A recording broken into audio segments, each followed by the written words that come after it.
चा प्रयत्न या ठिकाणी होतोय, कारण आता रस्त्यावरून वाहतूक आहे, डबल डेकर वाहतूक आहे, मेट्रो आहे, पॉट टॅक्सी देखील लास्ट माईल कनेक्टिव्हिटीसाठी आपण पॉट टॅक्सीचं देखील BKCमध्ये, त्याचबरोबर ठाणे, मीरा भाईंदर या ठिकाणी पॉट टॅक्सीचा देखील प्रयोग लास्ट माईल कनेक्टिव्हिटीसाठी, एंड टू एंड कनेक्टिव्हिटीसाठी त्याचाही वापर करण्याचा प्रयत्न MMRDA करते. याचबरोबर मुंबईमध्ये झोपडपट्टीमुक्त मुंबईसाठी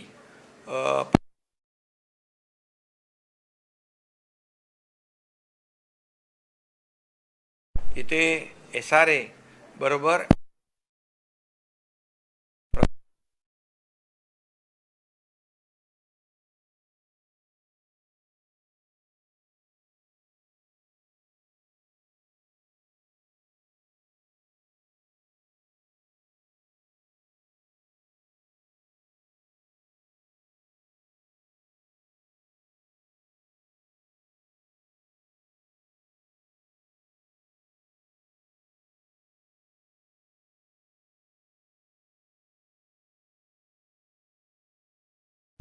आणि मुंबईत असे 17 URP तयार आहेत क्लस्टरचे. इतर मुंबई MMRमध्ये देखील क्लस्टर योजना सुरू झालेली आहे. ठाण्यामध्ये जवळपास क्लस्टरच्या 5 इमारती सुरू झाल्या आहेत. त्या ठिकाणी देखील ठाणे कॉर्पोरेशन आणि सिडको करते, आणि जेणेकरून MMRDA देखील फक्त रस्ते, उड्डाणपूल, मेट्रो, धरण, डॅम इतक्यावर मर्यादित न राहता लोकांना चांगल्या प्रतीची घरं, सुरक्षित घरं, वेळेवर घरं आणि सगळ्या ॲम्युनिटी सहसुविधा असणारी घरं देण्याचा प्रयत्न करते आहे. त्याचबरोबर या ठिकाणी पोशीर आणि शेलार या धरणांना प्राधान्य दिलेलं आहे. भविष्यामध्ये MMR रिजनचं पाण्याचं जे काही नियोजन आहे, आवश्यकता आहे, ते लक्षात घेऊन तेही आपण करतो आहे. त्याचबरोबर काळू धरणासाठी जवळपास 500 कोटी रुपये त्याचाही भरणा केलेला आहे. त्यामुळे MMRमध्ये मोठ्या प्रमाणावर इन्फ्रास्ट्रक्चरची कामं सुरू आहेत. त्याचबरोबर मोठ्या प्रमाणावर मेट्रोची कामं सुरू आहेत, आणि मेट्रोचं जाळं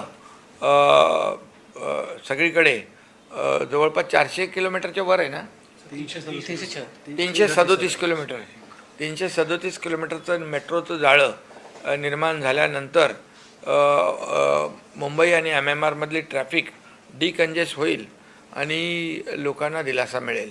आणि म्हणून आजचा हा जो काही त्याचबरोबर मुंबईचा वन ॲप देखील सुरू झालेला आहे. त्यामुळे कुठेही कुठून याच्यावर आपल्या एका तिकीटवर जाऊ शकतो. त्यामुळे त्या जे आपले प्रवासी आहेत त्यांना खूप मोठा फायदा होईल. आणि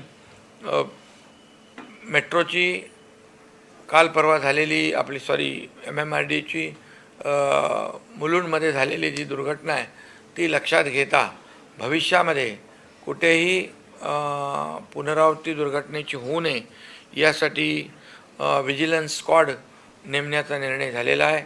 आणि त्याचबरोबर मॉनिटरिंग जे आहे, डे टू डे मॉनिटरिंग होईल, आणि जे HOD आहेत त्यांनी स्पॉट व्हिजिट करणं, प्रकल्पाची पाहणी करणं प्रत्यक्ष जाऊन, यावर देखील चर्चा झालेली आहे. आणि जे हलगर्जीपणा करतील त्यांच्यावर कारवाई देखील करण्याची चर्चा झालेली आहे. आणि त्यामुळे मुंबई MMR रिजनमध्ये वाहतूक कोंडी दूर करणं आणि भविष्यातली पाण्याचं नियोजन लक्षात घेऊन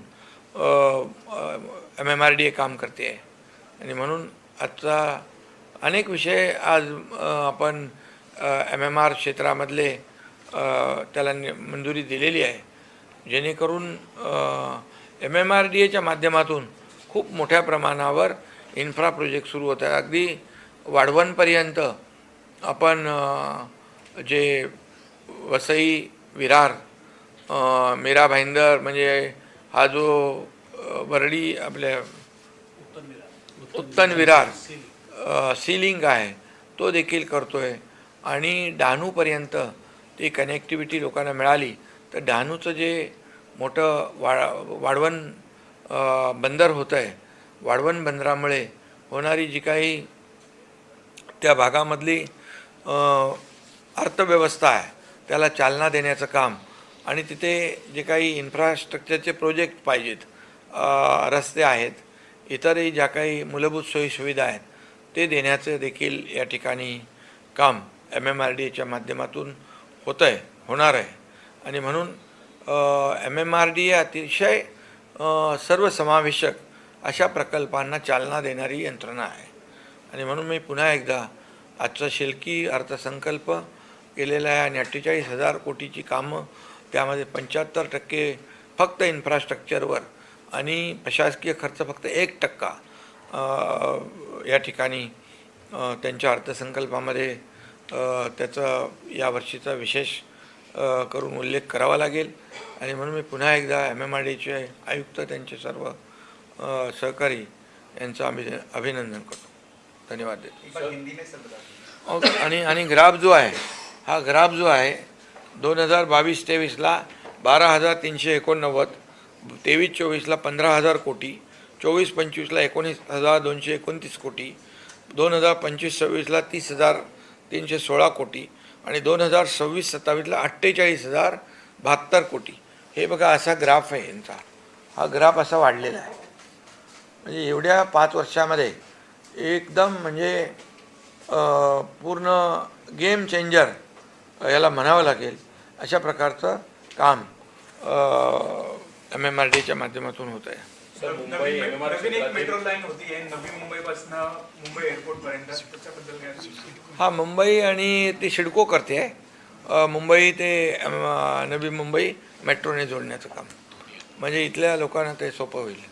सर, किती फायदेशीर ठरेल MMR मध्ये हे विकास कामांसाठी मोठं बजेट आलेलं आहे? मुंबईकरांसाठी, आसपासच्या उपनगरांसाठी किती गेम चेंजर हे प्रकल्प ठरतील? गेल्या 10 वर्षातील सर्वात मोठी ही प्रगती MMR क्षेत्रातली पाहिली जाते. यामध्ये मी मगाशीच सांगितलं की MMR क्षेत्रातल्या जे काही वाढतं पॉप्युलेशन आहे ते लक्षात घेऊन, वाढती रहदारी लक्षात घेऊन या ठिकाणी वाहतूक कोंडी आणि पिण्याचं पाणी याचं योग्य नियोजन करत असताना मेट्रोचं नेटवर्क आणि रस्त्यावरती ट्रॅफिक मेट्रोच्या माध्यमातून हे नेटवर्क कंप्लीट झाल्यानंतर लोकांना दिलासा देणारी ठरेल. लोकांना कामाच्या ठिकाणी आपल्या ऑफिसमध्ये जाण्याची जे काही प्रवास वेळ आहे तो कमी होईल आणि लोकांची एफिशियन्सी वाढेल काम करताना आणि लोकांना लवकर घरी जाता येईल. उपमुख्यमंत्री एकनाथ शिंदे यांनी पत्रकारांशी बोलताना मुंबई येथे जोरदार संवाद केला आहे. ते म्हणाले की आम्ही खुर्च्या उभवायला नाही तर लोकांच्या समस्यांची कुलूप उघडायला आलो आहेत. विकासासाठी गाडीला आता रिव्हर्स गिअर नाही तर फक्त प्रगतीचा टॉप गिअर असेल. विरोधाकडे फक्त आरोप आहेत, आमच्याकडे कामाचा पुरावा आहे. मुंबईच्या हवेत आता प्रदूषणापेक्षा प्रगतीचा दरवळ जास्त असेल. त्यांनी काम दिसत नाही, त्यांनी चष्मा बदलला असा नियम बदला. फाईलवर साचलेली धूळ झडकून आम्ही निर्णयाचा पाऊस पाडलाय. आमचे शब्द म्हणजे शासन आणि माझं शासन म्हणजे जनतेचा विश्वास. मुंबईची अस्तित्व विकून राजकारण करणारे आता घरी बसतील. शेतकऱ्यांच्या घामाची किंमत पैशात नाही तर त्यांच्या सन्मानात आहे. आम्ही युवट करायला नाही तर इफ्रायटीवर उभं करायला आलोय. 2 वर्षात मुंबईचा चेहरा बदलला नाही तर राजकारण सोडून देईल, असा मोठा शब्द त्यांनी म्हटला आहे. ट्विटरवरच्या वाघांच्या जमिनीवरची लढाई आधीच समजणार नाही. तरुणाच्या हाताला काम आणि म्हाताऱ्याच्या हाताला आधार हेच आमचे ब्रीद. प्रशासनातली लाल फीत आता कापली गेली आहे. आता ग्रीन सिग्नल आहे असे सरकार म्हणले आहे. आमचं सरकार रिमोट कंट्रोलवर नाही तर पब्लिक सपोर्टवर चालतं आहे. भ्रष्टाचारांच्या वाळवीला साफ करण्यासाठी आम्ही कडक कीटकनाशक वापरतोय. मुंबई ही देशाची आर्थिक राजधानी आहे आणि आम्ही तिला जगाची राजधानी बनवू. टीका करणाऱ्यांना शुभेच्छा, कारण त्यांच्यामुळेच आम्हाला वेगाने काम करण्याची प्रेरणा मिळते. सस्तेचा धर्मपट घेऊन कुणीच आलेलं नाही. आम्ही फक्त जनतेचे सेवक आहोत. कोस्टल रोड असो, मेट्रो, प्रत्येक प्रकल्प वेळेच्या आधी पूर्ण होणार. गरीब माणसाच्या ताटातली भाकरी महाग होऊ देणार नाही, हा शब्द त्यांनी दिला. राजकारण हे समाजसेवांचे साधन आहे, धंदा नाही. महिलांच्या सुरक्षेसाठी CCTV जाळ नाही, तर कायद्याचा धाक निर्माण करू. आम्ही आश्वासनाची गाजर वाटत नाही, तर कामाचा पावत्या देतो. त्यांनी पत्रकारांशी बोलताना सांगितले की विरोधकांनी कितीही वादळ आपाट केलं तरी विकासाचा रथ थांबणार नाही. मुंबईतल्या झोपडपट्ट्यांचं पुनर्वसन ही माझी वैयक्तिक जबाबदारी आहे, असे उपमुख्यमंत्री एकनाथ शिंदे म्हणाले. शिक्षक आणि आरोग्य यावरचा खर्च ही गुंतवणूक आहे, खर्च नाही. जे कालपर्यंत सस्ते झोपले होते, आता त्यांनी आज आमचा वेग बघून धडकी भरली आहे. प्रत्येक मराठी माणसाचा स्वाभिमान हाच आमचा राजकारणाचा केंद्रबिंदू आहे. टेटरमध्ये टक्केवारी मागणाऱ्या दिवस आता संपले आहेत. महाराष्ट्र हा देशाचं इंजन आहे आणि मी त्या इंजनाचा ड्रायव्हर आहे. आम्ही इगोसाठी नाही तर इकॉनॉमीसाठी काम करतोय. समाजाच्या तक्रारीसाठी मंत्रालयांचे दरवाजे 24 तास उघडे आहे. मुंबईतल्या खड्ड्यावरून राजकारण करणाऱ्यासाठी स्वतःची चुकाचे खड्डे बघावेत. डिजिटल महाराष्ट्र स्वप्न नाही तर आत्ता सत्य आहे. आयोगांचा रोड कॉपट आणि गुन्हेगारांना रेट वॉरंट हेच आमचे धोरण आहे. माझ्या रक्तात सेवा आहे, सस्तीची धाव नाही. इनी केबिनमध्ये बसून निर्णय घेण्याचे दिवस गेले, आता ग्राउंड रिपोर्ट बघून निर्णय होतात. मुंबईचा प्रत्येक टॅक्स पेयर आमचा मालक आहे. विरोधकांनी कितीही खड्डे खोदले तरी आम्ही यावर विकासाला पूल बांधू, असे त्यांनी पत्रकाराशी बोलताना सांगितले आहे. मराठी भाषेचा अभिमान फक्त भाषणात नाही तर प्रशासनात दिसेल. प्रत्येक फाईलवर सर्वसामान्य भवितव्य अवलंबून असते, हे विसरू नका. आम्ही इतिहासाच्या पानावर नाही तर लोकांच्या मनावर राज्य करायला आलोय. मुंबईतल्या प्रदूषणाविरुद्ध आमचे ग्रीन वॉर सुरू झाला आहे. पुढच्या पिढीला कर्ज नाही तर प्रगत महाराष्ट्र देऊन जाईल. टीका ही सुधारण्याची संधी असते, पण खोटी टीका हा गुन्हा आहे. विकासाच्या प्रवाहात शेवटच्या माणसाला सोबत घेण्याशिवाय मी थांबणार नाही, असे मंत्री म्हणाले. सरकारी योजना आता लोकांच्या दारात, लोकांना रांगेत उभं करण्याची गरज नाही. मुंबईची सुरक्षा हीच माझी पहिली प्राथमिकता आहे आणि आम्ही केवळ सस्ते भोगण्यासाठी नाही तर व्यवस्था बदलण्यासाठी आलो आहोत. ज्यांनी आमची प्रगती बघवत नाही त्यांनी डोळ्यावरची काळी पट्टी काढून टाकावं. मुंबईचा समुद्र किनारा आता फक्त पर्यटनासाठी नाही तर राज्याच्या समुद्रासाठी ओळखला जाईल. आमच्यासाठी कॉमन मॅन हाच सर्वात मोठा VIP आहे. राजकारण हे बुद्धीचे नाही तर लोकांच्या भावनेनं चाललेलं आहे, हे आम्ही सिद्ध केलंय. मुंबईतल्या प्रत्येक घरात हक्काचं आणि स्वच्छ पाणी मिळतंय, हाच माझा संकल्प आहे. विरोधकांनी वारं आता थोपट झालंय, कारण आमची ढोली जनतेचा आशीर्वाद आहे, असे मंत्र्यांनी सांगितले आहे. मंत्रालयात बसून नाही तर थेट लोकांच्या दारात जाऊन आम्ही प्रश्न सोडले. शिक्षण, अधिकारी आणि तो गरिबांच्या मुलापर्यंत पोहोचणं हेच आमचं कर्तव्य आहे, असे त्यांनी सांगितले. आम्ही गुन्हेगारांचे मुसके आवळलेले म्हणून आज मुंबई सुरक्षित श्वास घेत आहे. मेट्रोच्या रुळावर आता मुंबईच्या स्वप्नातली गती धावेल. आम्ही दिलेल्या शब्दांची किंमत आमच्या रक्तापेक्षाही जास्त आहे. मुंबईचा प्रत्येक भाग स्मार्ट होईल, तेव्हाही महाराष्ट्र खऱ्या अर्थाने पुढे जाईल. ज्यांनी राज्याला खड्ड्यात घातलं ते आज आम्हाला रस्ते कसे असावेत हे शिकवत आहेत. शेतकऱ्यांचा सातबारा कोरा करणं हेच आमचं खरं यश.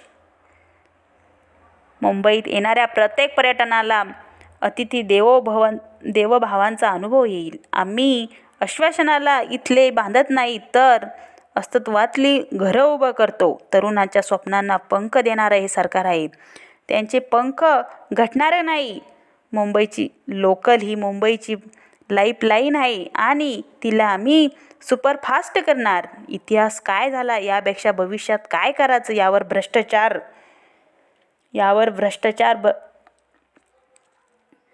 भ्रष्टाचाराला आम्ही मुळात सगट उपटून टाकू, मग तो कुणालाही मोठा माणूस असो, कोणताही मोठा माणूस असो, असेही मंत्री म्हणाले. आम्ही राजकारण करतो ते विकासासाठी, खुर्चीसाठी नाही.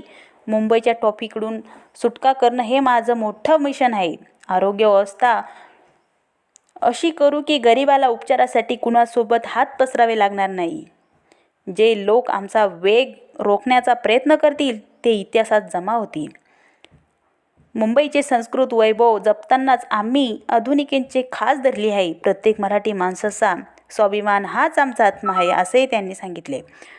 सरकारी कामात दीर्घाई करणाऱ्यांची गय केली जाणार नाही. मुंबईच्या ग्राउंडच रूपांतर आम्ही उद्यानामध्ये करून दाखवू.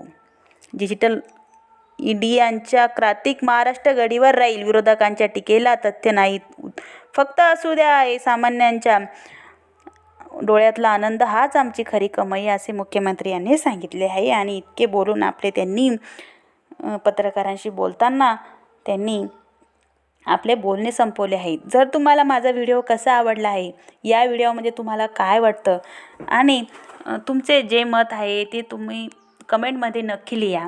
आणि माझ्या चॅनलला असेच सबस्क्रायबर करून माझ्या चॅनलला जुडून राहा, हीच माझी विनंती. धन्यवाद. फिनटेक हब बनाएंगे, ये शुरुआत है उसकी, क्योंकि इससे पहले भी कई राष्ट्र के लोग प्रमुख मुंबई में आए, मुंबई में बैठक हुई, मुंबई में कुछ MOUs भी साइन हुए. इसलिए मैं प्रधानमंत्री नरेंद्र मोदी जी को भी धन्यवाद देता हूँ कि मुंबई को वो प्रायोरिटी दे रहे हैं.